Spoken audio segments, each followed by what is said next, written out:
Aujourd'hui, Maurice Tantan s'intéresse aux voleurs de temps. Maurice, bonsoir. Bonsoir, heureuse, bonsoir à tous et bonsoir à toutes. Les voleurs de temps, qui sont les voleurs de temps?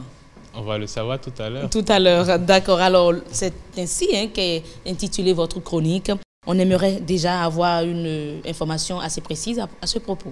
Bien sûr, et avant d'aller dans le détail de cette chronique, vous aviez commencé à demander pourquoi les voleurs de temps et qui sont les voleurs de temps. Je veux commencer déjà par une clarification conceptuelle. Il faut savoir que le temps est le mouvement auquel tout est soumis, le cycle auquel tout ce qui existe est assujetti. Le temps est une donnée de la nature qui influence sur tout et duquel tout doit tenir compte.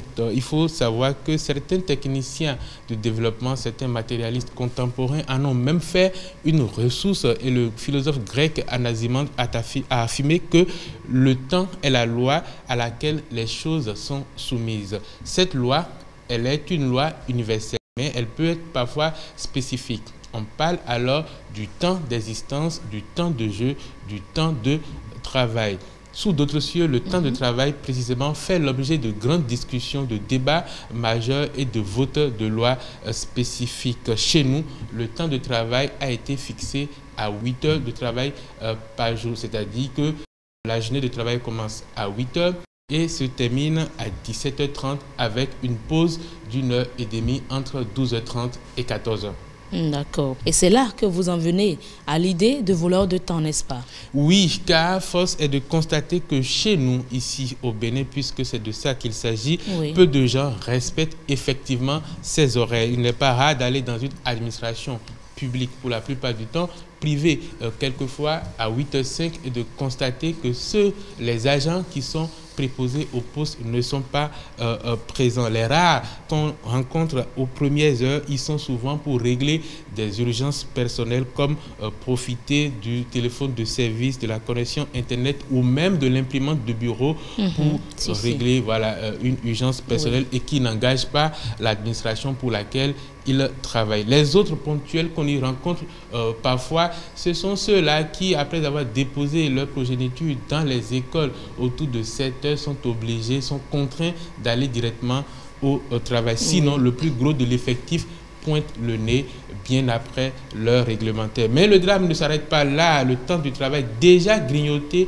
au début de la journée n'est souvent pas utilisé pour le travail. L'agent est au poste mais consacre le temps à une occupation familiale ou à une activité privée. On en rencontre qui passent le clair du temps à converser au téléphone au lieu de servir un usager qui attend. D'autres sont certes au poste, mais ne font rien, mais refusent de s'occuper du travail pour lequel ils sont payés. Puis enfin, le dernier lot d'agents moins scrupuleux viennent au travail, mais le quittent pour vaquer à des occupations personnelles. Leurs collègues ou voisins, qu'ils mettent assurément dans l'intelligence de leur combine, vont vous servir. Souvent, la phrase devenue fétiche qui est « il s'est levé ». Que vous demandez d'après eux, justement.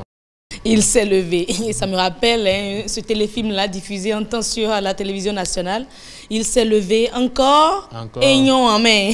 Alors, quelle est la conséquence de tout ceci? La conséquence évidente de tout ceci, ma chère heureuse, est que nous devenons tous des voleurs de temps.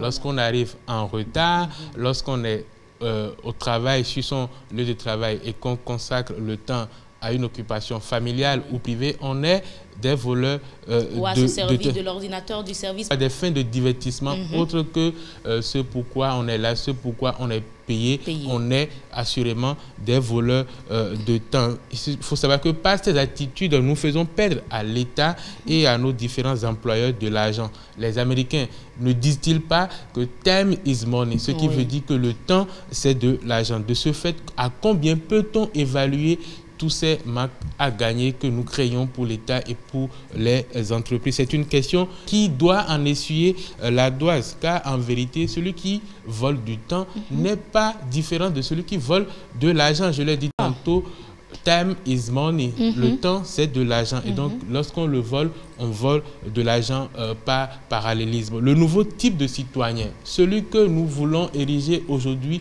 au Bénin doit abolir de ses habitudes, ses comportements, doit abolir de ses habitudes le vol de temps. Le nouveau type de citoyen doit faire de son travail une priorité et une preuve de son engagement au service du développement de la nation, au service du développement du Bénin. Car comme on l'a dit, NTC, le développement commence par moi, le citoyen.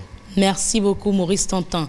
NTC, le nouveau type de citoyen, son leitmotiv, c'est que le développement commence par lui d'abord. Absolument. Merci beaucoup Maurice. Ne soyons plus des voleurs de temps, mesdames et messieurs. Je ne m'adresse pas principalement aux secrétaires qui prennent les ordinateurs du bureau pour faire des zoomas et autres. Je m'adresse à tout agent de l'État, à tout agent du service public comme du service privé.